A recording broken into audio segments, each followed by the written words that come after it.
Voilà, gloire au Seigneur. Donc aujourd'hui, nous allons voir ce message intitulé « Un frein à ta bouche ». Nous allons lire deux passages qui se complètent, qui s'emboîtent. L'un se trouve dans le psaume 34, et nous allons lire au verset 12.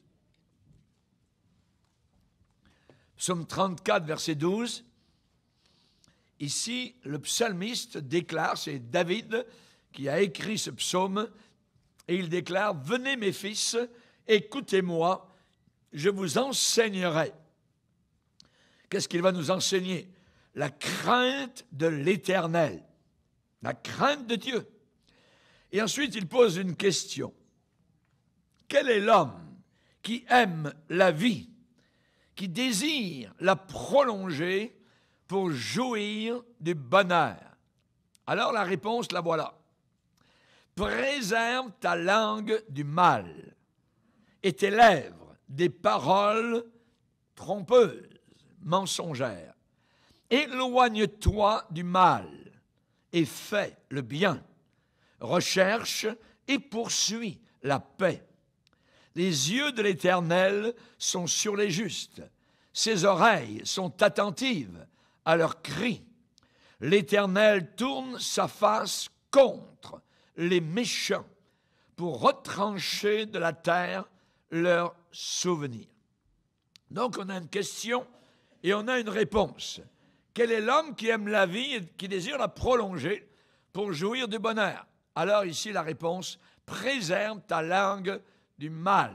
C'est David qui dit cela. Mais nous avons dans le Nouveau Testament un autre, Pierre. On va aller maintenant dans Pierre, 1er Pierre, chapitre 3. 1er Pierre, chapitre 3. Et l'apôtre Pierre va reprendre les paroles de l'Ancien Testament. Verset 10. 1 Pierre, chapitre 3, verset 10. Si quelqu'un, en effet, veut aimer la vie et voir des jours heureux, qu'il préserve sa langue du mal et ses lèvres des paroles trompeuses, mensongères, qu'il s'éloigne du mal et fasse le bien, qu'il recherche la paix et la poursuive. Car les yeux du Seigneur sont sur les justes et ses oreilles sont attentives à leurs prières. Mais la face du Seigneur est contre ceux qui font le mal. Amen. Seigneur, nous te bénissons et nous désirons, Seigneur, être enseignés dans ta crainte. Nous voulons te plaire, nous voulons te bénir.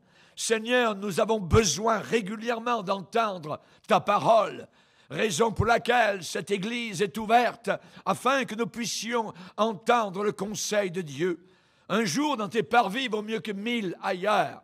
Et nous te bénissons, Seigneur, car en une seule réunion, nous pouvons apprendre bien plus que des années dans le monde. Nous te demandons, Seigneur Jésus, ton aide à comprendre, à réaliser, à sonder nos cœurs. Et nous voulons dire, nous ce matin, sonde-moi, ô Dieu, et connais mon cœur. Regarde si je suis sur une mauvaise voie et conduis-moi sur la voie éternelle. Dans le nom puissant de Jésus, nous demandons ces choses. Amen.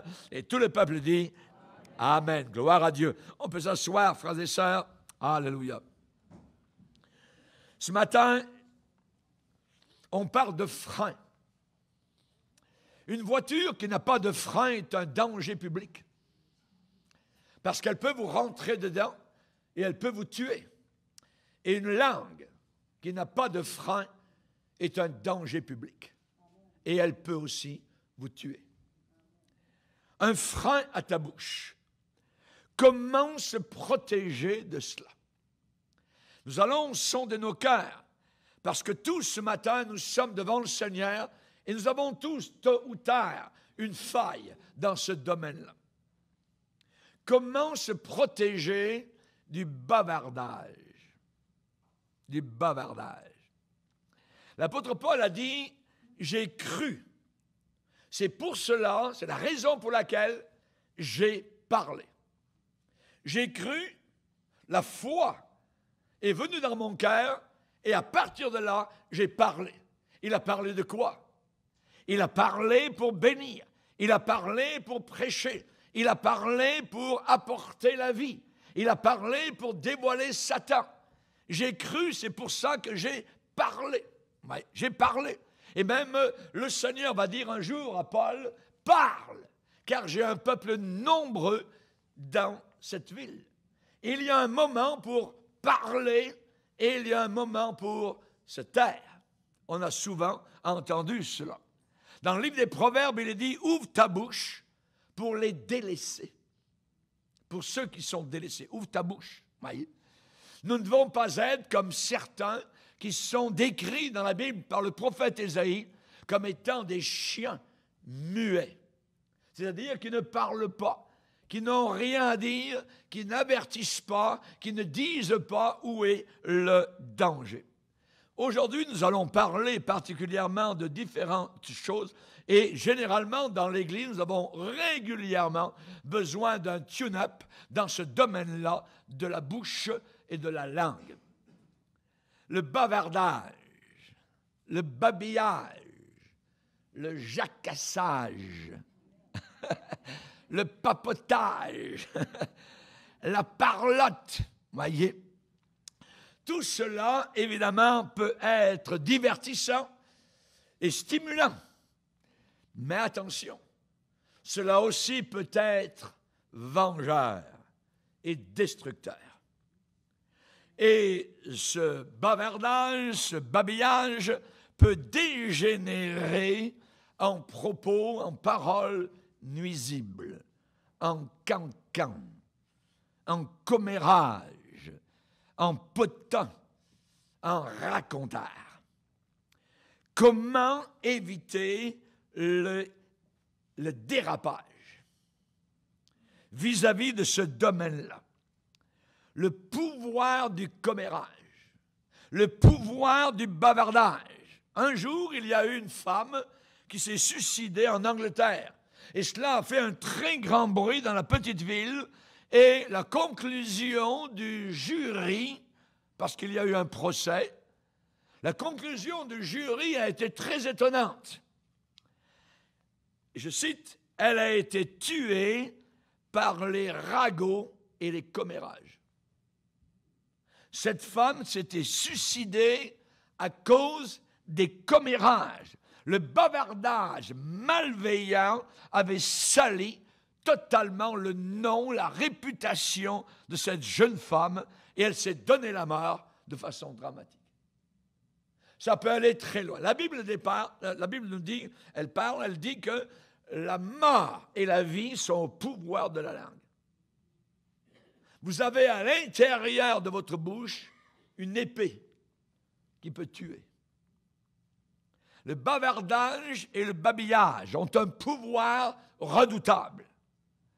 Cela peut amener des désordres publics, cela peut briser des familles, cela peut ruiner totalement des carrières, cela peut anéantir des ministères, cela peut amener des ulcères, cela peut produire des nuits sans aucun sommeil et des dépressions, beaucoup de chagrin à cause de la langue. Et nous-mêmes, si nous sommes honnêtes, un temps soit peu, un jour ou l'autre, nous avons été victimes de papotage. Il est dit dans Proverbe 15, « La bouche des insensés répand la folie. » Donc, c'est quelqu'un qui est insensé, mais il répand la folie. Se faire à l'idée, évidemment, qu'un jour, quelqu'un va essayer de nous tirer dans les jambes. Quelqu'un un jour va essayer de vous tirer dans les pattes. Les potins, les raconteurs sont très, très florissants aujourd'hui, sont partout. Téléphone, instantané, Facebook, Internet et ainsi de suite. Et jusqu'à maintenant, aujourd'hui même, il n'y a aucune loi qui est parvenue à juguler, à retenir les effets de la langue. Jusqu'à maintenant, aucune méthode humaine n'est arrivée à contrôler les effets destructeurs et dévastateurs des jacasseries, des papotages et des paroles. Le commérage est une facette très laide et hideuse de notre nature humaine. Nous sommes enveloppés de péché. Le commérage, ça veut dire qu'on se délecte à ternir, à salir des réputations, à tordre la vérité et à briser des vies. La Bible parle contre, évidemment, cela, si quelqu'un en effet veut aimer la vie et voir des jours heureux, qu'il préserve sa langue du mal. La langue du mal. La Bible parle des vieillards. Dans Tite, il est dit que les vieillards doivent être modérés dans leur conduite. Modération. Ça veut dire un frein. Et la Bible parle aussi des femmes âgées, des vieilles. Ouais. Il est dit qu'elles ne doivent pas être médisantes. Tiens, pourquoi? N'y aurait-il pas peut-être possiblement une tendance chez les vieilles à médire? Puisque la Bible en parle. Les femmes âgées ne doivent pas être médisantes. Dans 1 Timothée chapitre 3, il est parlé de certaines femmes qui sont oisives, qui n'ont rien à faire, et qui vont de maison en maison. Mon frère, ma soeur, je vais te visiter aujourd'hui, tout ça. On va prier le Seigneur, tout ça, oui. Blablabla. Elles sont oisives, elles vont de maison en maison, et la Bible dit, emploie 2 adjectifs, causeuses. Causeuse et intrigante. Causeuse et intrigante. Elle cause beaucoup. Ça jacasse, ça papote, ça parlote. Voyez, babillage. Voyez? Causeuse et intrigante. Intrigante, ça veut dire qu'il y a, au travers de leur langue, des intrigues. Il y a quelque chose qu'elles ont à dire. Et tu sais, ma soeur, intrigante. Et Paul dit, ces femmes-là disent ce qu'il ne faut pas dire. Il y a des choses à ne pas dire. Et elles les disent. Causeuses et intrigantes, disant ce qu'il ne faut pas dire. 1 Timothée 3, verset 13. Si on veut éviter de faire le mal aux autres, il faut savoir 2 choses. Premièrement, où s'arrête le bavardage inoffensif, qui est correct. Et la deuxième chose, si on veut éviter, je dirais, de ne pas être soi-même un jour une victime, parce que ceux qui aujourd'hui parlent contre les autres, un jour vont parler contre vous. Si on veut éviter de ne pas être soi-même une victime, il faut savoir où débute le commérage. Où commence le commérage, le bavardage qui est très, très nuisible. Il y a des choses que Dieu aime, il y a des choses que Dieu hait. Et il y a 6 choses que Dieu hait, et même 7, que Dieu a en horreur. Et dans Proverbe 6, il est dit, les yeux hautains. Vous avez déjà vu ces gens qui marchent le nez en l'air, qui vous regardent de haut? La deuxième chose que Dieu hait, c'est la langue menteuse. La langue qui dit des mensonges. Ça, Dieu hait cela. La troisième chose, le faux témoin qui dit des mensonges. Un faux témoin qui dit des mensonges. Un témoin qui ne dit pas ce qu'il devrait dire. Et Dieu hait aussi celui qui excite des querelles entre frères et sœurs. Ah, Dieu a en horreur cela. Salomon a eu beaucoup à dire sur ce que nous disons, sur ce que nous déclarons. Et il y a certains mots qui reviennent dans le livre des Proverbes, le mot langue, le mot lèvres, le mot bouche, le mot parole. Savez-vous combien de fois ces mots reviennent juste dans le livre des Proverbes? 150 fois. 150 fois. Et vous savez combien il y a de chapitres à peu près dans le livre des Proverbes? Il y en a une trentaine de chapitres. Ça veut dire que la moyenne dans chaque chapitre, c'est 5 fois par chapitre dans le livre des Proverbes où l'on a référence à la langue, aux lèvres, aux paroles, à la bouche. Et souvent, dans ces versets-là, il y a un contraste. Les sages font ceci et les insensés font cela. Les sages et les insensés. Rappelez-vous, dans le Nouveau Testament, les fous, les folles. Les vierges sages, les vierges folles. Dans le livre des Proverbes, c'est la même chose par rapport à la langue.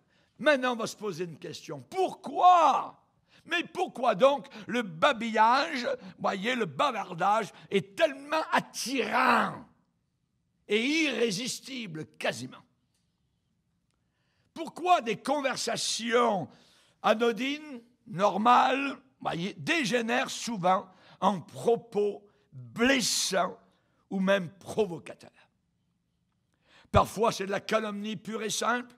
Parfois, c'est une atteinte à la réputation et à l'honneur de quelqu'un. Il y a un verset qui est très intéressant dans les Proverbes. Ça dit « le vent du nord ». Quand le vent du nord commence à souffler, la Bible dit « le vent du nord enfante la pluie ». Après une bonne journée de vent, voyez, qu'est-ce qui arrive? La pluie. Le vent du nord enfante la pluie. Et la Bible dit, et c'est Dieu qui parle, la langue mystérieuse et du mystère. Tu sais pas, la langue mystérieuse enfante quoi? Enfante un visage irrité. Ça, c'est la langue mystérieuse. La langue mystérieuse vous met en colère. Ça vient de la langue mystérieuse. Les bavardages enfantent la colère des autres. Comment donc expliquer que le bavardage exerce un attrait si grand, que ça soit si irrésistible, compte tenu de son pouvoir de destruction? Où est la ligne de démarcation? Où est la frontière entre un bavardage inoffensif et des propos malicieux et pernicieux? Eh bien, lisez avec moi Proverbe 26, verset 22. Proverbe 26, verset 22, il est dit « Les paroles du rapporteur sont comme des friandises. » Ce sont des gâteaux, des bonbons. Les paroles du rapporteur sont comme des friandises. Elles descendent jusqu'au fond des entrailles. Les paroles du rapporteur. Trop souvent, il y a des conversations anodines qui dérapent totalement. Au début, c'était des conversations insignifiantes, normales, voyez. Mais tout d'un coup, c'est en train de franchir, de dépasser les limites de la bienséance et du bon goût.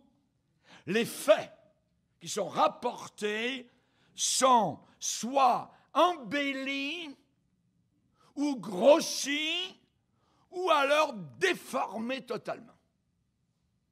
Totalement déformés. Il est dit ici, les paroles du rapporteur sont comme des friandises. Des friandises. Pâtisserie délicate. Vous entrez dans la présence de quelqu'un, vous entrez dans une pâtisserie. J'ai des choses à te dire, mais ne le dis à personne. Ah ouais.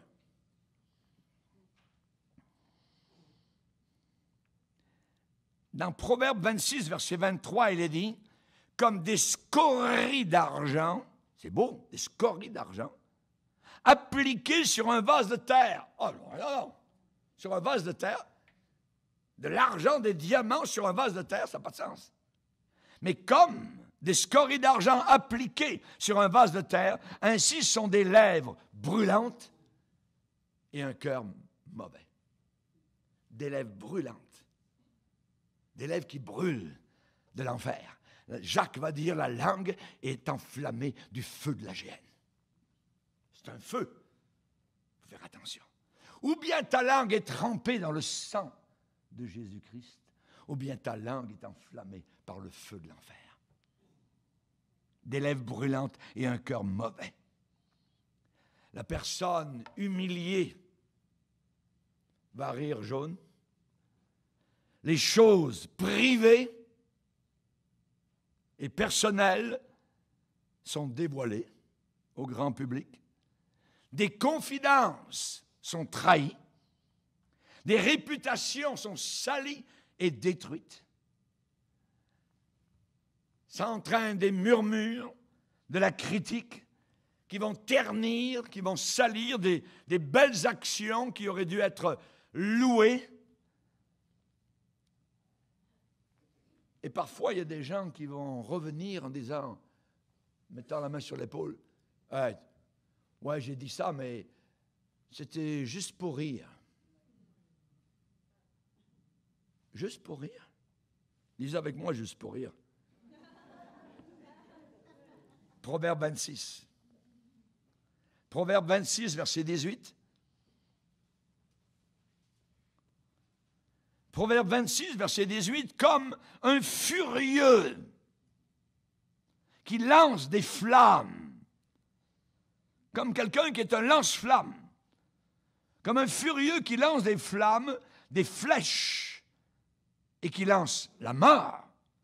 Ainsi est un homme qui trompe son prochain et qui dit, n'était-ce pas pour plaisanter? C'était juste pour rire. Ah ouais? Ce gars-là, cette femme-là, elle lance la mort, elle lance des flèches. C'est une furieuse. Voyez, c'est ce que la Bible déclare. Et ça ne console pas beaucoup la victime, évidemment.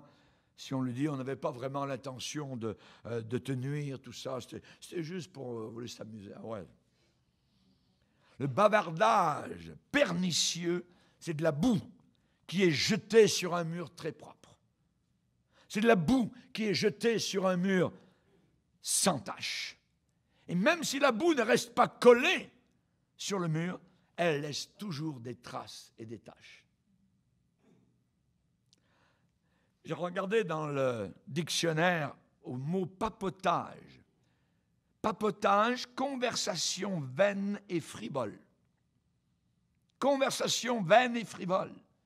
Le babillage et le papotage, c'est un moyen très facile de converser et de se faire accepter des autres. Mais là où le bas blesse, c'est que les gens ressentent une excitation bien plus grande quand on écoute des propos destructifs et négatifs que lorsqu'on écoute des conversations constructives. Quand est-ce que les reporters à la télévision du soir aux nouvelles font, évidemment, la manchette, c'est lorsque c'est très négatif. Mais jamais les bonnes choses sont élevées au même point que des attentats où 100 personnes sont mortes.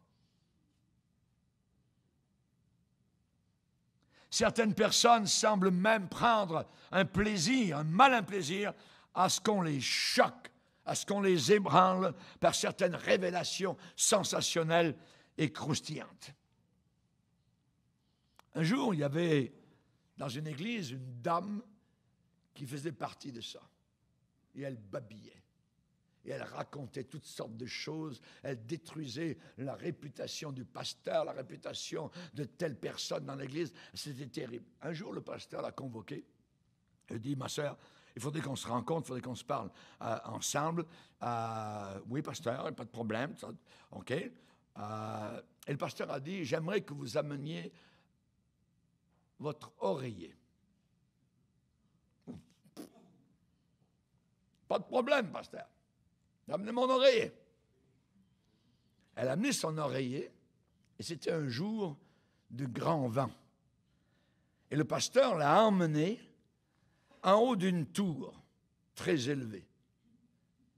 Et la dame l'a suivi, a monté, et en haut, le pasteur a simplement dit à la dame, « Ma sœur, j'aimerais que vous ouvriez votre oreiller. » Pas de problème, pasteur. Donc, elle déchire l'enveloppe de l'oreiller, et le pasteur de dire, « Maintenant, secouez-le. » Et toutes les plumes de l'oreiller sont parties au vent. Pasteur, c'est pourquoi tout ça? Cinéma. Le pasteur l'a regardé dans les yeux, il a dit, ma sœur, j'aimerais maintenant que vous descendiez en bas et que vous alliez chercher toutes les plumes de votre oreiller et que vous les rameniez à l'intérieur de votre oreiller. Ce sont vos paroles que vous avez dites à tort et à travers et qui sont parties ici et là. Et la dame s'est mise à pleurer. Des pasteurs, je ne peux pas.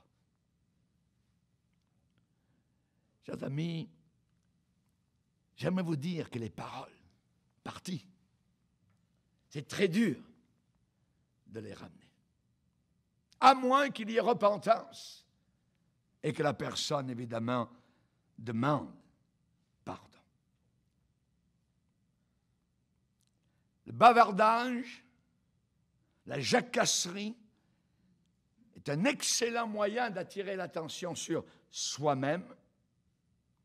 Généralement, ce sont des personnes qui veulent régler les problèmes de madame un tel, de monsieur un tel, tout ça. Puis là, ils s'en vont, ils font un dégât inimaginable.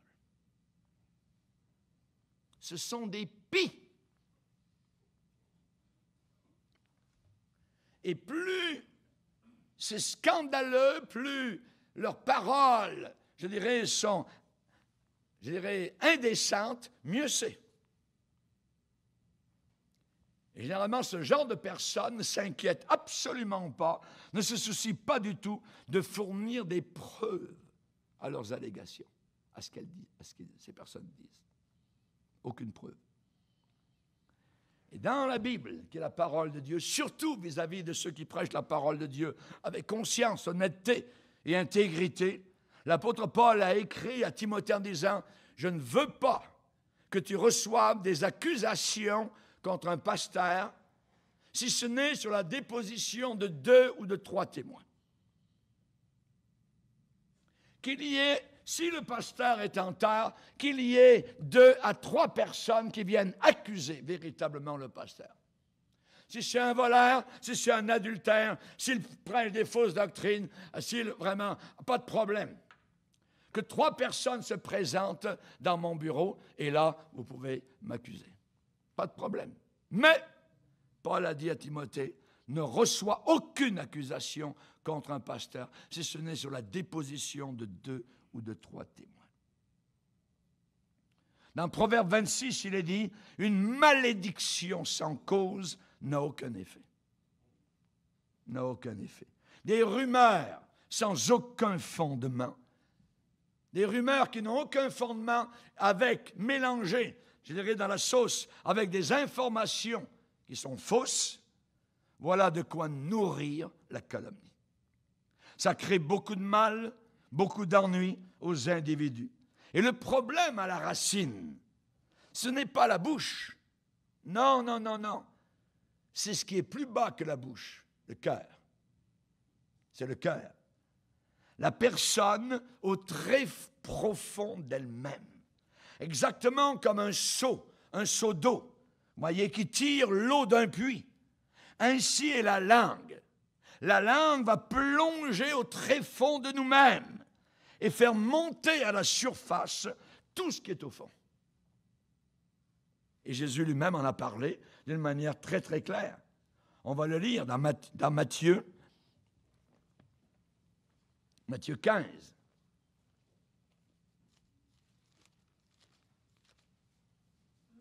Dans Matthieu 15, Jésus a dit au verset 19, « C'est du cœur que viennent les mauvaises pensées.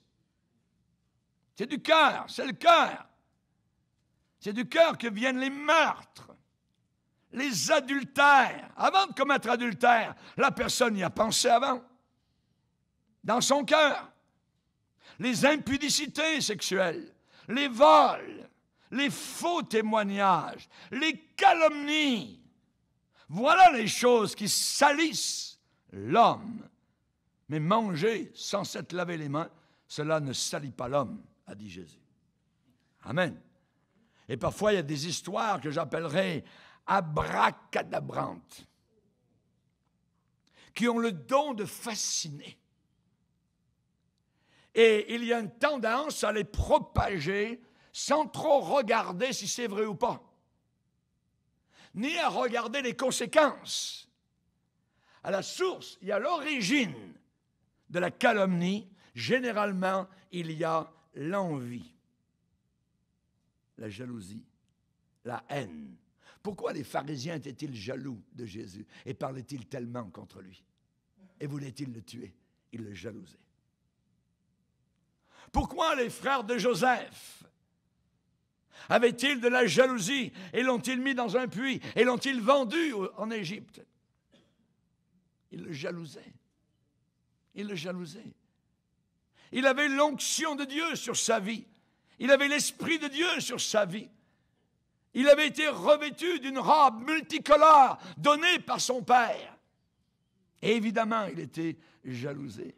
Pourquoi Naboth a-t-il été tué par les lettres venimeuses de Jézabel? Parce que, évidemment, il était dérangeant et il fallait évidemment l'enlever du chemin. À la source et à l'origine de la calomnie, souvent, très souvent, c'est la haine. Même avec un beau sourire. L'envie. On parle de quelqu'un. Oui, on parle de cette personne. Oui, on en parle. Mais on en parle avec une intention mauvaise. Il y a un désir de vengeance à cause parfois d'une réprimande, à cause parfois d'une offense. Il est dit, celui qui hait se déguise. Mais comment se déguise-t-il? Par ses lèvres. Par ses lèvres. On peut parler de Dieu, on peut avoir une Bible, on peut même prêcher la parole de Dieu et se déguiser. Nous l'avons vu depuis que nous sommes dans le ministère. Plusieurs fois. L'apôtre Paul dit qu'à la fin des temps, les hommes seront calomniateurs. Seront calomniateurs. Ce mot en grec, c'est diaboloi. Ils seront liés à Satan, qui est un calomniateur, qui calomnie les enfants de Dieu, jour et nuit devant le trône du Seigneur. Rappelez-vous. Qu'est-ce qu'ils ont dit de Jérémie? Venez les gars, tuons-le avec notre langue. On va le tuer, on va l'anéantir. Parlons beaucoup, répandons beaucoup de plumes. On va lire un passage dans Proverbes, chapitre 26. Proverbes, chapitre 26. Il est dit ici, au verset 20,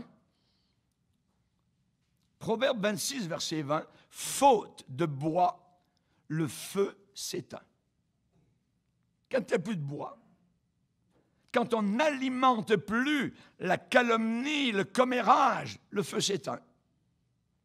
La paix revient. Et quand il n'y a point de rapporteur, la querelle s'apaise. Le charbon produit un brasier et le bois du feu. Ainsi, un homme querelleur échauffe une dispute. On appelle ça en bon français un troublemaker. Les paroles du rapporteur sont comme des friandises. Elles descendent jusqu'au fond des entrailles.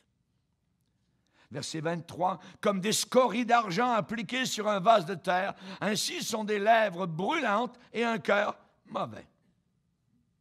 Par ses lèvres, celui qui est se déguise. Vous voyez le déguisement? C'est par les lèvres. Mais il a de la haine dans le cœur. Il a de la jalousie dans le cœur. Il se déguise et il met au-dedans de lui la tromperie. Lorsqu'il prend une voix douce, ne le crois pas. Lorsqu'il se met à pleurer, ne le crois pas. Lorsqu'il ouvre la Bible, ne le crois pas. Ne le crois pas. Car il y a 7 abominations dans son cœur. S'il cache sa haine sous la dissimulation, sa méchanceté se révélera dans l'assemblée.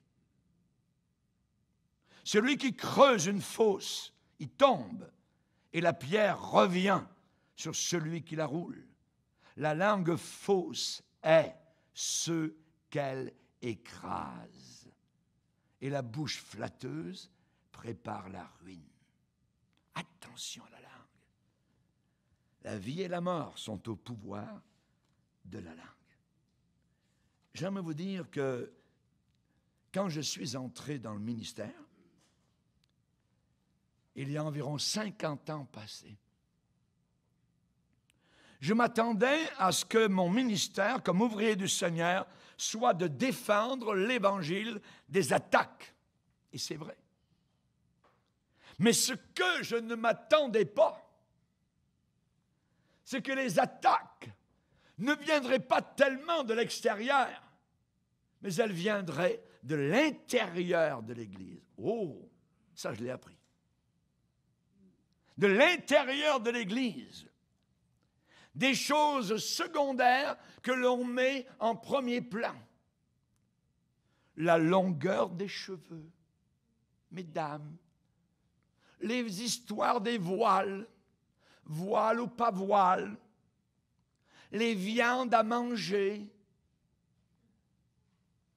les drapeaux d'Israël, les dîmes,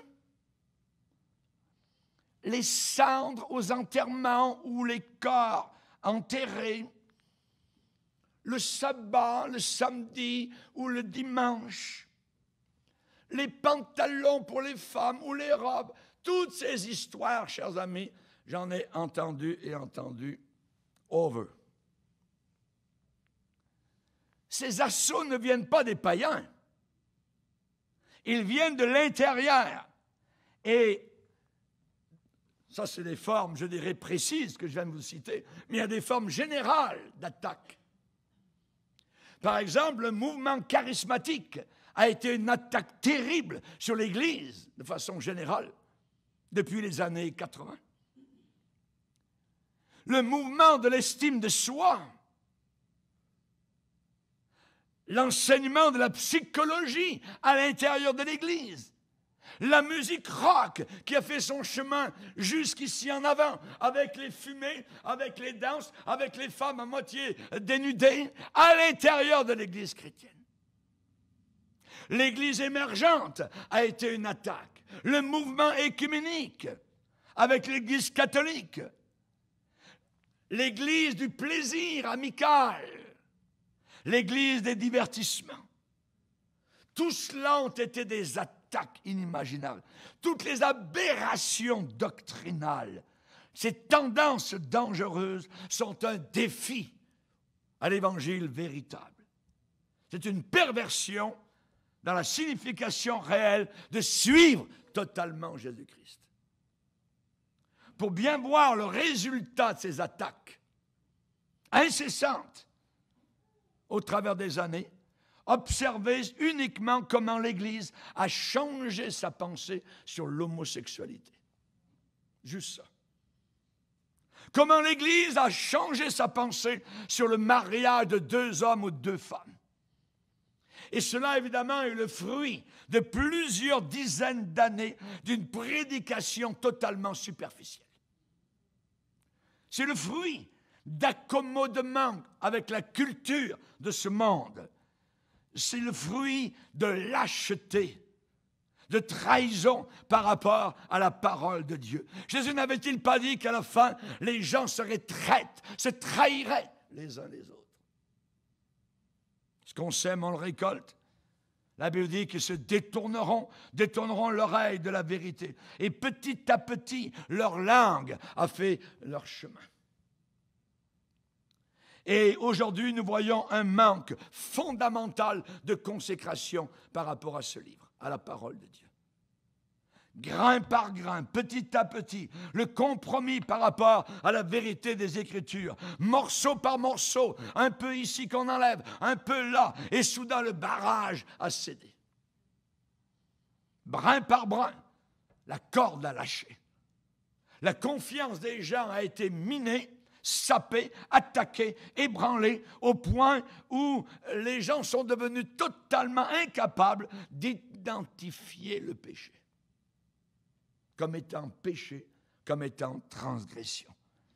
Ils sont devenus aveugles, avec la Bible dans les mains. La véritable Église ne peut jamais se reposer. La véritable Église ne peut jamais s'arrêter. Et le travail d'un pasteur fidèle n'est jamais, jamais fini. Jamais. Et on a besoin constamment, je dirais, d'entendre prêcher l'Évangile véritable. On a besoin constamment d'aller de l'avant avec une plus grande clarté, avec une plus grande précision. Jamais aller avec moins de précision, avec plus de généralité. Jamais. Toujours s'accrocher aux Écritures, s'accrocher à la parole de Dieu. Il faut que le fer soit sur l'enclume constamment. Et en faisant cela, nous aurons 3 bons résultats. Premièrement, nous allons cultiver notre propre croissance spirituelle. On va grandir. Deuxièmement, on va protéger la santé de l'Église. On ne veut pas une Église malade, on veut une Église saine. Et troisièmement, notre témoignage personnel et corporatif sera plus ferme, plus net et plus ferme. Dieu va continuer de bénir nos efforts au-delà de tout ce que nous pouvons demander ou penser ou même imaginer. Que de choses grandes et merveilleuses Dieu n'a-t-il pas fait jusqu'à présent? Que d'opportunités, d'occasions il nous a accordées comme Église depuis sa fondation, cette Église-ci, en 98. Ça fait 20 ans cette année que notre Église existe. Et nous bénissons le Seigneur, hallelujah. Surtout que des âmes ont été changées, transformées pour toujours par la puissance de l'Évangile. C'est merveilleux.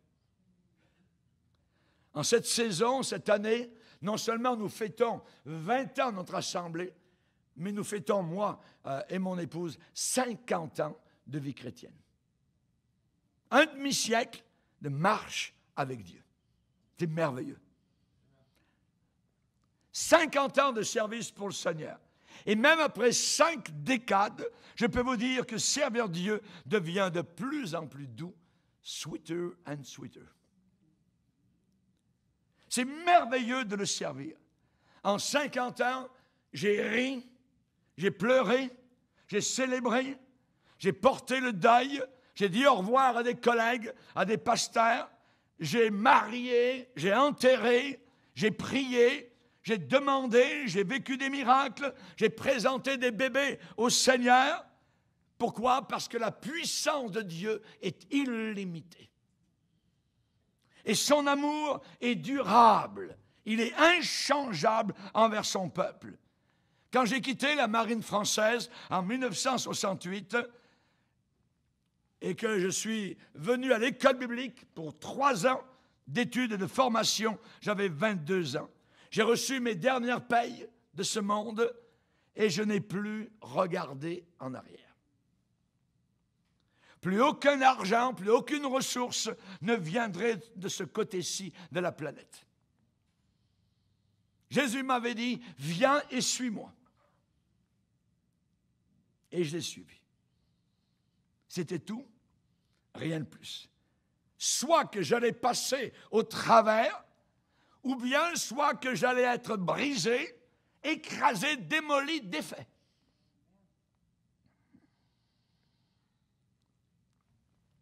Où étiez-vous il y a 50 ans?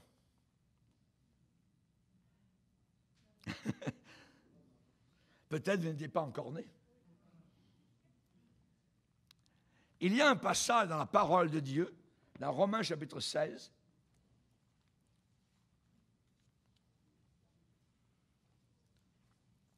où on parle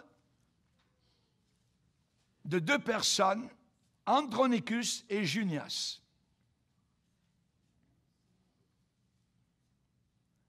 Romains 16, verset 7, il est dit « Saluez Andronicus et Junias, mes parents et mes compagnons de captivité, qui jouissent, écoutez bien, d'une grande considération parmi les apôtres et qui même ont été en Christ avant moi. » Au travers de notre ministère, nous avons vu des gens qui sont venus au Seigneur, ça faisait 3, 4 ans, 5 ans, et ils voulaient nous enseigner, moi et mon épouse. Aucun respect. Ils voulaient nous dire comment une église fonctionnait. Nous avons reçu des lettres de personnes qui sont venues une fois ou deux et nous ont écrit des lettres de bêtises. Nous avons déchiré, ils ont mis ça à la poubelle. Ici, il est dit, ces gens-là, Andronicus et Junias, avaient une grande considération parmi le peuple de Dieu. Il dit, et Paul dit, ils ont même été en Christ avant moi. C'est important, ça. De respecter, d'honorer ceux qui longtemps avant vous ont été dans le Seigneur et qui ont marché fidèlement, sans se corrompre. C'est très important. Quand le Seigneur m'a appelé, j'ai suivi l'avis de mon Père Céleste, mets les mains à la charrue, Raymond, ne regarde pas en arrière. Et moi et mon épouse, nous n'avons pas regardé en arrière. Quand je suis arrivé à l'école biblique, j'ai suivi des cours, j'ai travaillé l'été pour payer mes études pendant 3 ans à l'Institut biblique. J'ai même prêché tout en suivant les cours bibliques. J'ai fait ce que le Seigneur me conduisait à faire. Dieu était en train de préparer ce jeune garçon de Saint-Bonnet-le-Château, dans le Massif central en France, pour des choses que Dieu allait accomplir au travers de ce ministère depuis 50 ans. Beaucoup de gens aujourd'hui me rencontrent, moi et mon épouse, et ils apprennent à nous connaître, tout ça, à un certain âge, comme prédicateurs mûrs. Et ils pensent que la route pour répandre l'Évangile a été facile. Non, loin de là. Ça ne l'a pas été du tout. J'ai commencé tout seul. Je suis arrivé ici avec une petite valise de marin en fer, bleu, et un sac à dos gris. C'est tout ce que j'avais. J'ai commencé tout seul, sans maison, ni appartement, ni épouse, ni voiture. J'ai vécu dans des sous-sols d'église. Il a fallu relever les manches, il a fallu se salir les mains, travailler dans la boue des rues. J'ai même fait un jour du porte à porte, parce que quelqu'un me poussait et m'a ouvert la porte devant et m'a poussé vers la deuxième porte. Il a fallu vivre par la foi, semaine après semaine, en sachant et en croyant que Dieu pourvoirait. Il a fallu pleurer devant l'autel du Seigneur, le chercher et apprendre à dépendre totalement de lui. Et je veux vous dire quelque chose.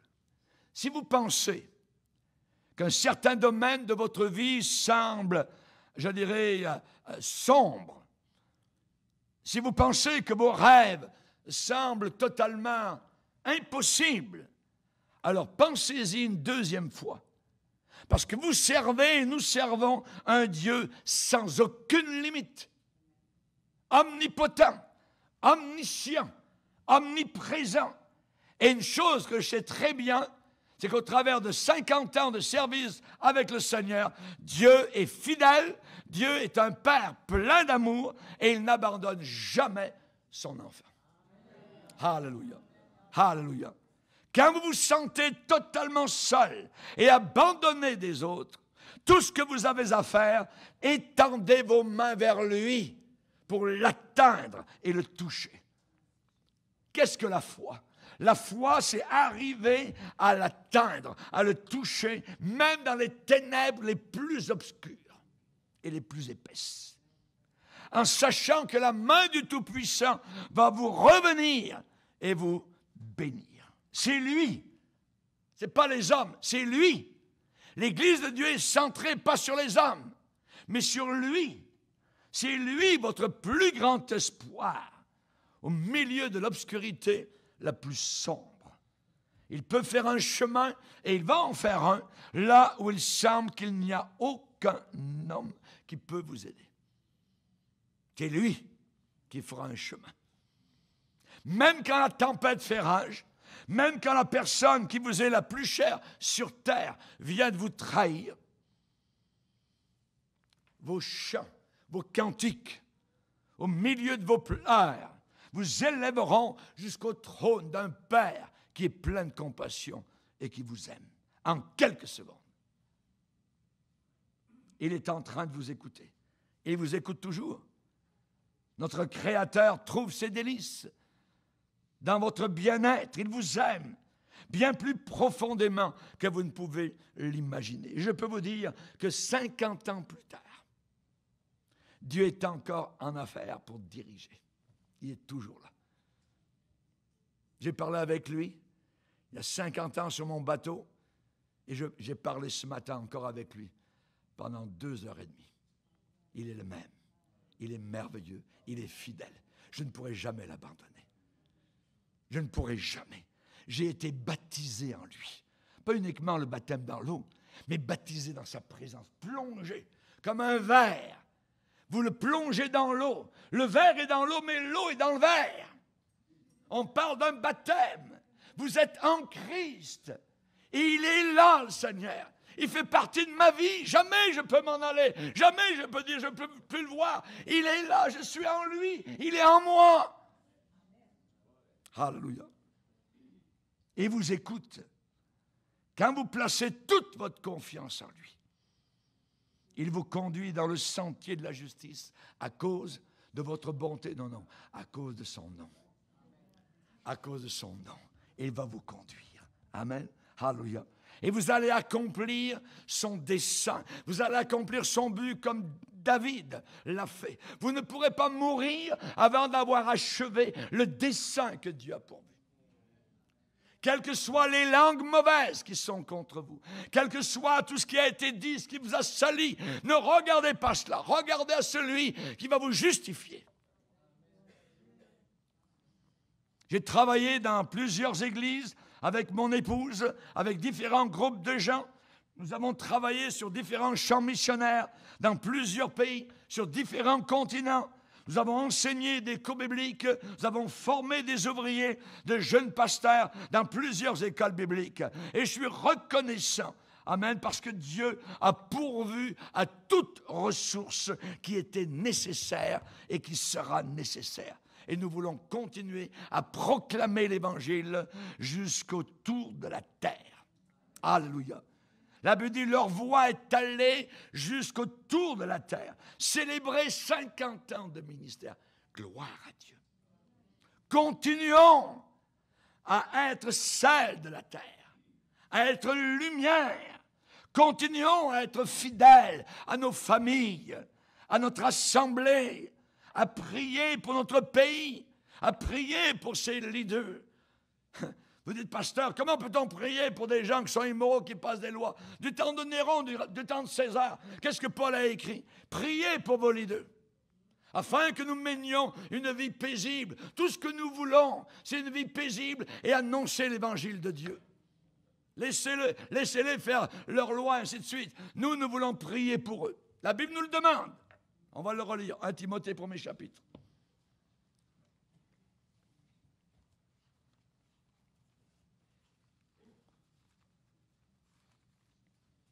1 Timothée, chapitre 2. 1 Timothée, chapitre 2, verset 1er. J'exhorte donc, avant toute chose, à faire des prières, des supplications, des requêtes, des actions de grâce pour tous les hommes, et regardez bien, pour les rois. Pour tous ceux qui sont élevés en dignité. Ils ne le méritent pas, mais ils sont élevés en dignité quand même. La Bible nous demande de prier pour eux, afin que nous menions une vie paisible et tranquille en toute piété et honnêteté. Qu'est-ce que nous voulons le plus dans notre pays? C'est ça, vivre tranquille. Nous voulons la paix. Amen. Et c'est la raison pour laquelle nous devons prier pour nos autorités, pour nos policiers, pour nos maires, pour nos premiers ministres, même si eux ne suivent pas le Seigneur. La Bible déclare que nous devons faire cela. Ils l'ont fait au 1er siècle et nous devons le faire aussi, nous, au 21e. Amen. Que Dieu nous aide, amen, à prier, à lire la parole de Dieu, à se tenir sur les promesses du Seigneur. Même si notre monde est rempli de chaos, même si notre monde est rempli de confusion, n'oublions jamais que uniquement Jésus est la seule réponse. Il n'y en a pas d'autre. Et nous l'avons. Baissons nos têtes et prions le Seigneur. Seigneur, nous voulons te glorifier et te bénir. Nous sommes devant toi, Seigneur. Nous sommes en ta présence. Il n'y a rien d'autre, Seigneur, que toi. Tu es le centre de l'univers. Tu es la lumière du monde entier, de l'univers, Seigneur, terrestre et céleste. Nous te glorifions, Seigneur, pour la joie et le privilège que nous avons de te connaître et de te servir. Ah, merci, Seigneur. Plonge, Seigneur, notre vie dans le sang de Christ. Nous avons besoin de toi. Nous avons vu ta fidélité, Seigneur, au travers de toutes ces décennies, au travers de toutes ces années, Seigneur, et tu as toujours été fidèle. À toi soit toute la gloire. Nous voulons t'honorer, Seigneur. Nous ne voulons pas nous honorer, nous ne voulons pas nous louer, mais nous voulons simplement reconnaître au travers de ces années ta grande fidélité, ta grande puissance, ton grand amour, ta grande provision, car tu es un Dieu glorieux et puissant. Merci, Seigneur, dans le nom de ton Fils bien-aimé, Jésus-Christ de Nazareth. Amen. Et tout le peuple dit Amen. Gloire à Dieu. On va se lever ensemble.